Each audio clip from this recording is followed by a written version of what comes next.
కొన్నిసార్లు మనం కొన్ని విషయం ప్రేయర్ చేస్తాం, ఆ జవాబు రాపోయేటప్పటికి మనం ఏమనుకుంటాము, నాకు విశ్వాసం లేదు, ఇక నా ప్రార్థన ఆలకింపబడదు, నేను అనర్హుణ్ణి అని చెప్పి ఆ ప్రాంతంలో మనం ప్రార్థించడం ఆపేస్తాం, విశ్వాసం కోల్పోతాం, ఇంక ప్రార్థించం. ఇంకా కొన్నిసార్లు కొన్ని ప్రాంతాల్లో విశ్వాసం ఆగిపోతుంది, దాని విషయమై ప్రార్థించడం ఇంకా అలా పక్కన పెట్టేస్తాం. అందుకే మా అత్త కూడా అదే అంటది, అవును ప్రభా మాకు తెలుసు పునరుద్ధానం తెలుసు, ఎప్పుడు లెగిస్తాడంట అంటే యేసు ప్రభు వారు కావాలని ఆలస్యము చేసి వారి విశ్వాసాన్ని ఏం చేస్తున్నాడు, పెంచుతున్నాడు. God is increasing. వాళ్ళేమో నువ్వు ముందొచ్చుంటే బాగుండేది, నువ్వు ఆలస్యం చేసేసావు.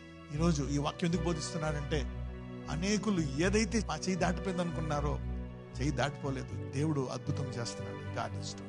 ఏదైతే జరగదు అనుకుంటున్నారో దేవుడు దాన్ని జరిగిస్తున్నాడు. That's the reason why he is giving you this word today. This word is for you and me.